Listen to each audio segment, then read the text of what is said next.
to do. Let's proceed one by one. The first and key priority would be to sort of put out the DPTP rules, which are long awaited.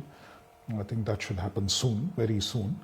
And so that is something which should happen. The next piece that we would really be looking at is the real takeoff of the PLI in IT hardware. Many of the companies have started manufacturing in 24, 25. So in the last quarter of this fiscal year, we should see some applications coming in for reimbursement and coming in for claiming the incentives.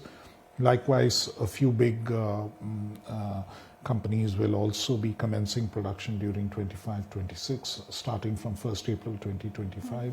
So we should see some substantial action under the PLI scheme for large-scale, the PLI scheme for IT hardware manufacture. We should also hopefully see, we are sort of pushing through the scheme for component manufacture. So we should hopefully, the ministry would be very hopeful that that scheme would be approved early. Yes, sir, absolutely. When you mention about, how India is being looked at by the world in terms of how it is really a trusted partner, and that of course gets further solidified because the Prime Minister, when he went to his Singapore visit as well, there were discussions around investments in the semiconductor space during his US visit as well. So technology has been a key arm of geopolitical discussions and diplomatic discussions as well. I want to understand from you, because you've touched upon so many different points about the Semicon mission 2.0. Are there any timelines that the ministry is looking at, and could you throw some light on, how many new projects are currently, being assessed by the ministry for approval? As you're already aware, I think about 32 applications were received, 5 have been approved. Some applications have been, already rejected previously. Some have been withdrawn. Some have been dropped. We have about 15 which are currently under assessment. Okay, so when we talk about semiconductor proposals, and you talk about, there are a couple of them as well that the ministry is considering, would you like to comment on the kind of interest that you're getting from abroad and several other countries to invest in India, given the kind of push that the government has given to this program and of course the overall sector? I think we keep getting inquiries all the time. We have companies from the US, we have companies from Japan, we have companies from Taiwan, we have companies from Korea. So a range of companies who keep coming and meeting us.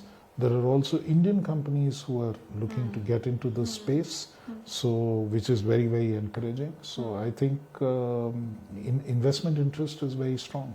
So when you talk about investment interest, we're seeing a lot of geopolitical developments also happen, particularly in the United States, where Donald Trump, president-elect, will be swearing in as US president once again in the month of January. And of course, there is conjecture in this talk that it's going to be beneficial for India, given the camaraderie that India has, with the United States. How do you really see investments, particularly in the technology ecosystem, to get impacted? To get affected by Donald Trump's presidency? I think it should. It's been a fairly smooth ride thus far, and I see no reason. I don't anticipate any speed bumps there. There could potentially be some acceleration, possibility of some acceleration, and we would look forward to that. I want to talk to you also about India's AI mission as well. In the last budget, there was over 10,000 crore of corpus that was allocated to that. Could you give us a status check on the progress of that? See, there are 7 verticals under the India AI mission. We've moved forward on almost all of them.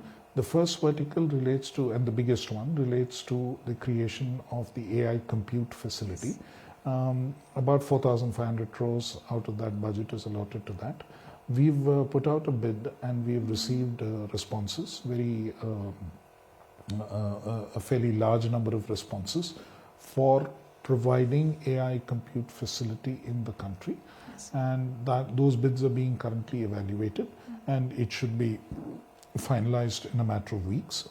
One final question before we let you go. This essentially is about, the first semiconductor chip. I remember Minister Vaishnav did say that the first chip is going to roll out from India in 2025. Are you sticking by those timelines? Absolutely. In fact, to be very honest, I think experimentally the first chips have already been made in the sense of both Micron and Tata Okay. from their pilot facilities have manufactured chips. Okay. Right? So to be honest, even in 2024, Yes. those chips have rolled out. Okay. The first actual production facility, I mean full-fledged production facility of Micron in Sanand should be in production sometime this year, in the later half of this year. Okay. And so what is the cumulative level of investments that you're looking at in the semiconductor ecosystem, in this year?